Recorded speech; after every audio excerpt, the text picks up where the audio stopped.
मुख्यमंत्री योगी आदित्यनाथ ने अब से कुछ देर पहले सीनियर ऑफिसर्स के साथ मीटिंग की।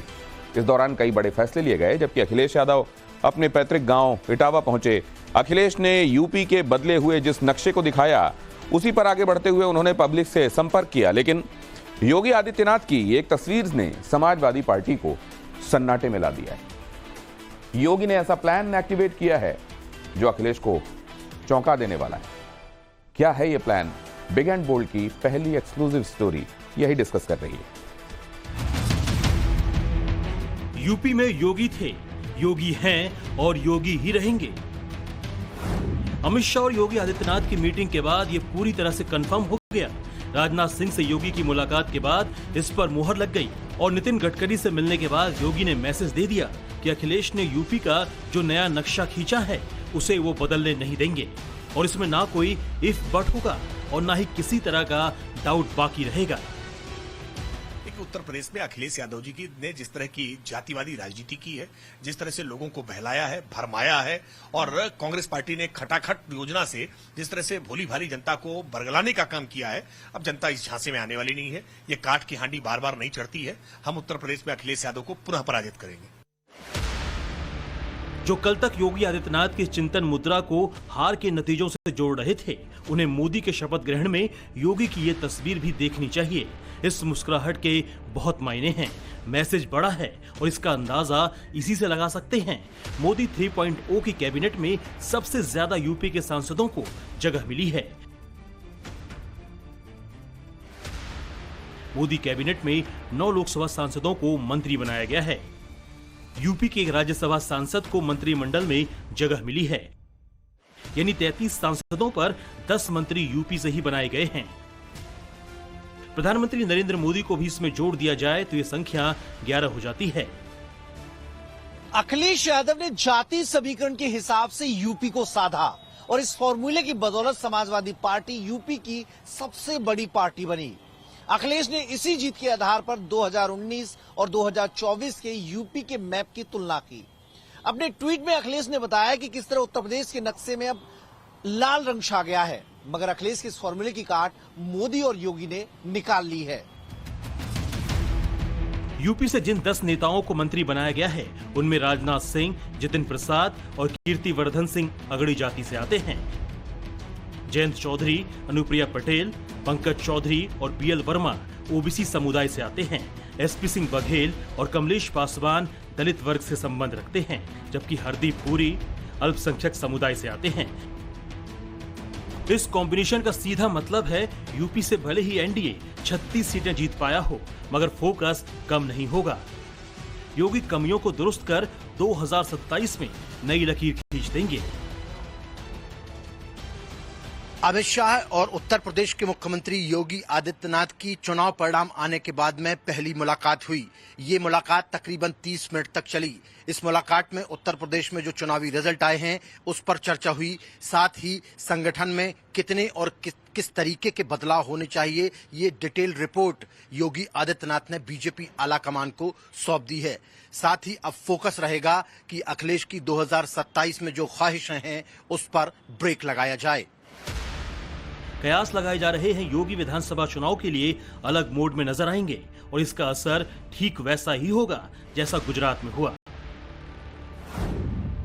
2017 में गुजरात विधानसभा चुनाव हुए तो बीजेपी की सीटों की संख्या 99 रह गई थी, यानी सरकार बनाने लायक बहुमत। इसके बाद 2022 में गुजरात में असेंबली इलेक्शन हुए तो बीजेपी का आंकड़ा 156 सीट पहुंच गया और यह हुआ आमूलचूल बदलाव के तहत। गुजरात जैसा बदलाव यूपी में भी होगा तो बहुत संभव है अखिलेश के उत्साह पर योगी तुषारपात कर देंगे। मैंने आपसे कहा कि खुश करने से सरकारें बन रही हैं, तो कोई खुश और भी कर सकता है। लोकतंत्र में और गिनती जब होती है तो आस और उम्मीद कभी खत्म नहीं होनी चाहिए। आस हमेशा बनी रहनी चाहिए, उम्मीद हमेशा रहनी चाहिए। मुख्यमंत्री योगी आदित्यनाथ ने दिल्ली से वापसी के बाद दोबारा कैबिनेट की बैठक बुलाई है। इस मीटिंग में हार की समीक्षा की जाएगी। उन सवालों के जवाब खोजे जाएंगे जो 2024 के चुनाव नतीजों के बाद सामने आए हैं। मसलन पूर्वांचल में बीजेपी इतनी सीटें कैसे हार गई? पश्चिमी यूपी में ऐसा क्या हुआ कि पहले चरण की 6 सीटों पर सफाया हो गया? तो क्या वजह रही कि यूपी के 16 मंत्री अपनी सीटों पर बीजेपी कैंडिडेट को लीड नहीं दिला पाए? क्या ठाकुर फैक्टर यूपी में इतना असर डालने वाला रहा कि समाजवादी पार्टी को इससे फायदा पहुंच गया? क्या जातिवाद यूपी के चुनाव में इतना हावी हो गया कि हिंदुत्व फैक्टर कमजोर पड़ गया? अगर हिंदुत्व की लहर यूपी में नहीं चली तो फिर बिहार और दक्षिण भारत में कैसे इंपैक्टफुल रही? सूत्रों के मुताबिक योगी हर चैलेंज को अपने लेवल पर हैंडल करेंगे और इसके लिए बाकायदा जिम्मेदारियों के साथ जवाबदेही भी तय की जाएगी। देखिए, सबका साथ सबका विकास हमारे प्रधानमंत्री जी का और मुख्यमंत्री जी का नारा है। निश्चित तौर पर उस नारे पे हम काम करेंगे। अल्पसंख्यक मुस्लिम समाज के विकास को सुनिश्चित करने के लिए ईमानदारी से हमारी सरकार काम कर रही है। हमने मुस्लिम समाज को कभी वोट बैंक के चश्मे से नहीं देखा है। ईमानदारी से उनके विकास को सुनिश्चित करने के लिए काम किया है। आगे जो भी चीज उनके विकास के लिए जरूरी होगा, निश्चित तौर पर हमारी योगी मोदी सरकार जरूर करेगी। अकबरपुर में चल रहा ये बुलडोजर बता रहा है कि योगी का अंदाज बिल्कुल भी नहीं बदलने वाला। जिस ताबड़तोड़ एक्शन के लिए उनकी पहचान रही है, उसी की बदौलत वो 2027 में धमाकेदार वापसी करेंगे। बताया जा रहा है समाजवादी पार्टी के सरकार के दौरान कुकरेल नदी पर अवैध कॉलोनी बसाई गई, जिस पर हुए एक्शन को हाई कोर्ट और सुप्रीम कोर्ट भी सही ठहरा चुका है। यूपी के चुनावी नतीजों के बाद फिर यूपी प्रशासन एक्टिव हो गया है और सरकारी जमीन पर बने मकानों को ढहाना शुरू कर दिया है। योगी सरकार ने इस कार्रवाई से पहले वहां रहने वाले लोगों से लंबी बातचीत की और फिर बुलडोजर चलाया। चुनावी नतीजे आने के बाद 48 घंटों के भीतर अलग अलग जगह पर 16 एनकाउंटर किए गए। पेपर लीक पर रोक और पानी की किल्लत की समस्या को सुलझाने पर योगी ने फोकस किया। सरकारी नौकरियों में बम्पर भर्ती के भी संकेत योगी आदित्यनाथ ने दिए हैं। भर्तियों को लेकर भी बात हुई क्या कि बहुत सारे अनएम्प्लॉयमेंट है, बहुत सारे बेरोजगार का मुद्दा इस बार था, तो भर्तियां जो रिक्त विभागों में जो रिक्तियां होंगी उसको भरा जाएगा। जो विषय आने वाले हैं भर्तियों के बारे में तो प्रक्रिया चली रही है, तो उसको भी आगे बढ़ा रहे हैं उस चीज को। भर्तियों को लेकर बात हुई, कहा जाए कि सरकार बड़े पैमाने भर्तियां कई विभागों में जो रिक्त पद खाली विभागों में भर्तियां होनी है। बहुत विभागों ने अपने अध्याचन दे दिए हैं, बहुत विभागों को देने हैं, तो उसकी भी माननीय मुख्यमंत्री जी ने निर्देश दिए हैं कि जल्द से जल्द भर्ती प्रक्रिया शुरू हो और जो भर्तियां पूरी होनी है विभागों में उन भर्तियों को पूरा किया जाए। बेहतर कानून व्यवस्था के साथ साथ योगी उन्हीं मुद्दों पर फिर से फोकस करना शुरू कर चुके हैं जो उनकी यूएसपी माने जाते हैं। अंदर खाने खबर यही है कि दिल्ली से ग्रीन सिग्नल मिलने के बाद योगी ने निश्चिंत होकर अपनी सक्रियता फौरन बढ़ा दी है। लखनऊ, पीलीभीत, मथुरा, मेरठ, अलीगढ़, बागपत, कानपुर और हाथरस, ये वो 8 लोकसभा सीटें हैं जहां अखिलेश ने पीडीए फॉर्मूले के तहत टिकट दिए थे, मगर वो काम नहीं कर पाया। योगी ने मिशन 2027 के लिए इस पॉइंट को भी नोट कर लिया है और अखिलेश को चौंकाने के लिए उस प्लान को एक्टिवेट करने जा रहे हैं जिसमें जातीय समीकरण का संतुलन है।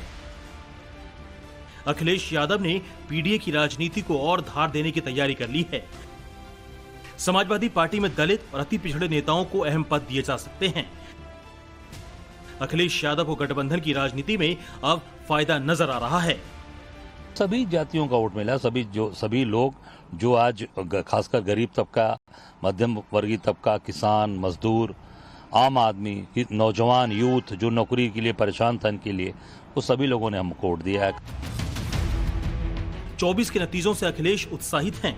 यूपी का बदला हुआ नक्शा दिखा रहे हैं, लेकिन दिक्कत की बात यह है कि अखिलेश मोदी को दिल्ली में धरेंगे या फिर यूपी में योगी को चुनौती देंगे। सूत्रों के मुताबिक शिवपाल सिंह यादव को नेता प्रतिपक्ष बनाने के लिए राय मांगी गई है। पार्टी के भीतर से ही कुछ और नामों के प्रस्ताव भी उनके आगे बढ़ाए गए हैं। अखिलेश संसदीय दल के नेता हो गए हैं, मगर ये फैसला लेने में थोड़ा वक्त ले सकते हैं और ये इसलिए भी चुनौतीपूर्ण है क्योंकि यूपी विधानसभा में योगी की बुलंद आवाज विरोधियों पर भारी पड़ती रही है। माना यही जा रहा है कि योगी आदित्यनाथ बीजेपी को बूथ से लेकर वोट तक मजबूत करने पर जुटेंगे ताकि जो नैरेटिव उनके खिलाफ चलाए जा रहे हैं वो पूरी तरह से ध्वस्त हो सके। ब्यूरो रिपोर्ट, टाइम्स नाउ, नव भारत। जम्मू के